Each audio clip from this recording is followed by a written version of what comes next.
Hi class of 2015. I apologize for not being there today. I have my client presentation for IB. It's been hectic right now. Before I speak about my internship strategy, let me just speak a bit about myself, my background. I'm a petrol head and I've been motor racing for around 15 years. I started my own motor racing team when I was an undergraduate. And then later on, I had my own design and fabrication firm, which manufactures custom cars for clients. I had that business for around 4 years, and then now I'm in MBA. I have my laptop here, so I'll just be reading a bit through this. I basically followed a 4-step process. I'll speak on that in detail just a bit later. I was just looking for a job experience or an internship in an automotive firm. I didn't want to deviate much from that because that's where I want my career to be going ahead. Speaking about steps, 4 steps, that's what I followed. Step 1. It's more about understanding what your ultimate goal is, because unless you know that, you wouldn't know what steps you need to reach that goal. And the first step is internship. So you should be able to identify what are the companies that will lead you to that goal. So first step, internship, which company is ideal for you to reach that particular level which you eventually want to be. So lay out your plan. It need not be comprehensive, it need not be particularly really specific as to what it should be, but then you can just have a general list. Step 2. Do thorough research for the company that you just listed out for the internship. There might be 10, there might be 20, there might be 4 or 5, it depends. But then again, for each company, make a separate Word document. A document that you can always go back and refer to. It has all the information precisely. 5 major points. First one is the job profile. The second one would be the skills that they are looking for that job profile. So it might be leadership skills or lean management skills, lean management operation skills. Then it might be marketing or sales, market entry stuff. It can be anything. So just jot down all the major points that they are looking out for, basically. The third one would be the deadlines and the interview process. So you should be well aware of the deadlines, which company has what deadline, and what is the interview process involved for the whole process. It's better to apply earlier than later or closer to the deadline. As the earlier you apply, the better chances you have technically to get selected. Third part in step 1 is to go on LinkedIn, search for the company, and look out for common connections that you might have. It might be alumni, or it might be people who you know, and etc., third-degree connections or whatnot. Make sure you just don't send blank connection requests. There's always a personal message included. There's also a trick if you don't have a Premier account to get around it. Join a common group, and then you'll have access to that person. You can even send an email. Part 5. Get in touch with CMS, Lisa Sandberg, your earlier class, like class of 2014 or class of 2013, to understand what connections have they made, what are their network, how strong it is, and then probably take some cues from them or take the leads from them, and then carrying out your own research or connecting with that person. So networking, really important. If you are assigned a mentor, it's really useful to take his or her help. They have tremendous amount of information since they are in industry right now, and they can guide you to a correct person, probably their colleagues from their own class, or maybe the industry connections whom they know, their clients, someone. So even they are helpful. Step 3, get in touch with the people who you connected with on LinkedIn, or probably you just call them up, ask them for a coffee, take them out, and do not ask them directly about the internship or a job. Speak to them about something that's going on in the company right now, something of hot topic. Just talk around for 2 or 3 meetings. It will be slow, but that's how I would prefer. I wouldn't want to be rushing and asking him directly about asking him for a job or an internship. The whole process probably might take between 2 weeks to 2 months. So it's better always to go in a path that will create an everlasting relationship rather than just creating a connection just because you want a job. That will leave a very bad impression on you when you even go for your full-time jobs. Step 4. Approach CMS with all this information about the company that you researched for, about the job profile that you have, about the connections that you have made, your interests for that company, your CV or cover letter that you would have drafted, because only if you provide all this information can CMS help you with, for creating a proper application. CMS guys do not really understand what your hidden inhibitions or goals are unless you are open to them and you tell everything, share everything with them. The more you share, the more you tell them, express what your ultimate goals are, the more better will they be able to draft your cover letter, correct your cover letter, and then review it and send it to you. And there are a lot of companies that visit MBS, and CMS know them very well because they've been coming for years. CMS really know what kind of roles they come out and look for, and if they know you really well, because we have done this research, there are more trust on you to really understand about what can you include in your cover letter and CV to really make your application stand out. So do not underestimate CMS. Evolution of this strategy. Okay, I was always looking out for an internship in automotive industry, as I said before. Now, this being an industry, they don't have structured MBA programs like what McKinsey have or probably some other companies might have. Some of the companies do have in automotive, like GM has it, but then again, the companies that I was interested in, they didn't have such programs. So for me, it was completely improvising on my strategy in terms of connecting with them, sending them requests, talking to them about their own company. For example, Ricardo Consulting, I had to go through LinkedIn, reach out to a person in India who is the head of India, and then get back to the UK guy.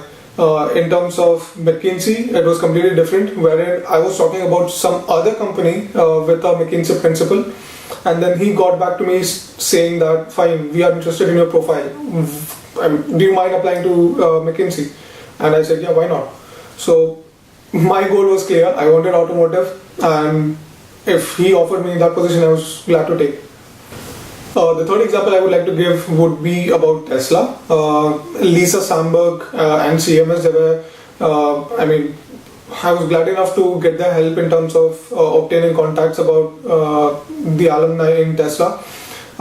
They got me hooked up with them, and then we really worked out about what role would work out for me in terms of full-time job role. I'm still in negotiations with them, but then again, that's like one evolution of a strategy wherein the connections don't work, you don't know anyone in the company, but then you just know an alumni through your CMS or alumni relations officer. So challenges faced. Okay, now this time I have a list here and I have to read it from there. It's like 6 points. I'll just keep it short. The first thing would be like some companies do not have job profiles listed. To address that, I put more effort on networking and visiting their offices. This may be visible to them. So going, meeting them, talking to them about what I know, what I am looking out for in terms of the role job profile. In terms of say Lotus Formula 1 team, I just told them that I'm looking something around business development or network network concepts, managing network concepts, and that is like maintaining distributor channels and everything. So I was very clear about what I wanted, and I did even my homework about what they really required.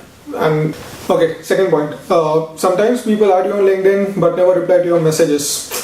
Leave them and find another.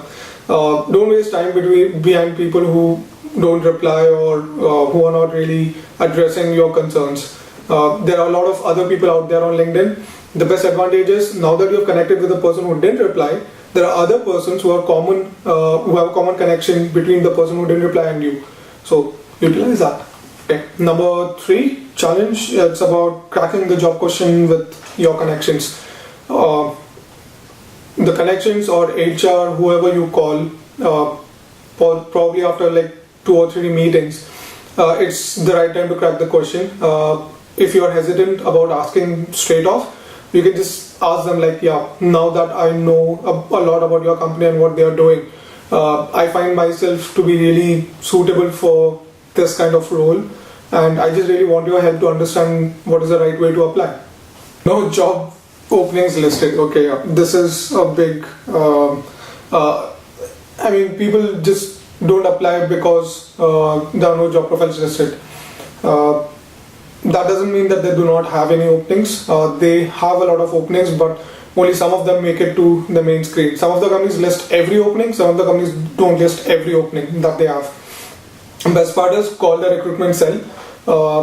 You don't need to pester them, but then at least like one call every 2 weeks would be more than enough to convey your interest, and then just find out if there are any open positions left in the company.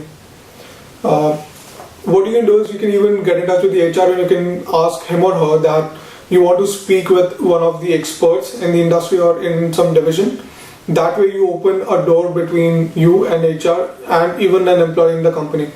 So that would help you even pop the question later on about the positions which are not listed on their website. Okay, this is very important. Lack of practice for case studies and interviews. So even if you get an interview call, you need to make through that first round. For that, you need a lot of practice in terms of case practices, consulting, and personal interviews, fit interviews, or technical interviews for industry. So make sure you have enough practice behind you so that you don't disappoint your connections when they introduce your CV to the HR or they recommend you. If you fail, the alumni or the connection who recommended you would not even bother about answering you the second time. So very delicate path. Make sure you prepare to your full, 100%. One would be, the 6th point would be about the failures and rejections and the negative influence, like negative energy around. Forget about that. There's lots to do in life. So if you get rejected, if you get, if you listen a no from someone, don't worry. That's just one company. There's another company. There are loads of companies going ahead. So keep an open mind. Do not have high expectations on anything. Go with zero expectations. If you get it, good. Prepare well. Do some hard work, and it will pay off. Have I done something different? Not quite, because the process which I just told you right now, the internship search strategy, it was very comprehensive.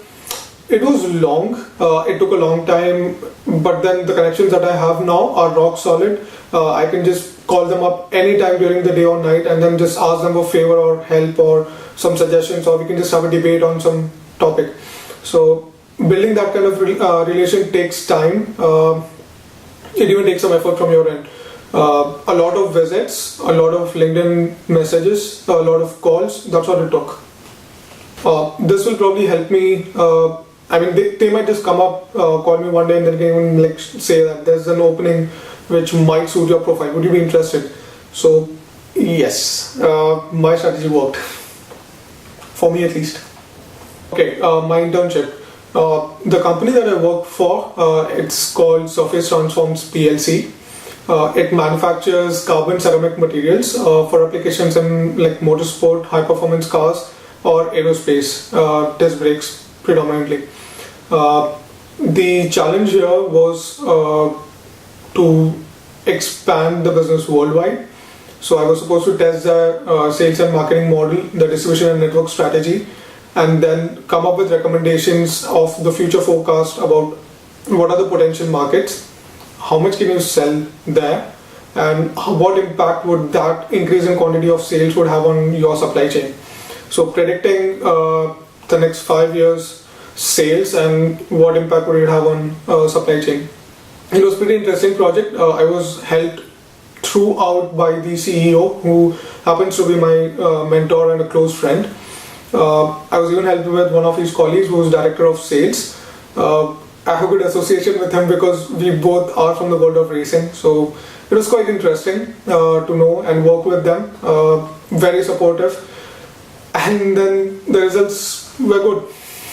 The relation went on. I mean, the internship was still December 2014, but then the professional relationship is still ongoing. We are still helping each other out in terms of getting some business or in my studies or IP. So it's a never-ending relationship.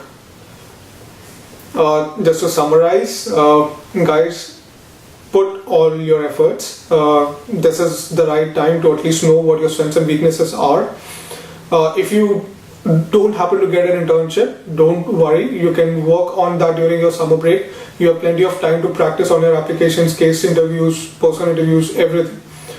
Make a strong application, do thorough research on your company, and when the time comes for you to apply for the full-time job, you should be prepared, and it really helps. So connections that you build over time will bear fruition like when you are almost towards the end of your MBA. So it's never a day's work or 2 days work. It takes time, and that's what it took me. I'm sure my colleagues here, they might have different experience. They might share something which is really innovative that I didn't think of, and I'll even talk to them what different they did. But then yeah, this is what my internship strategy was. Have fun. Cheers.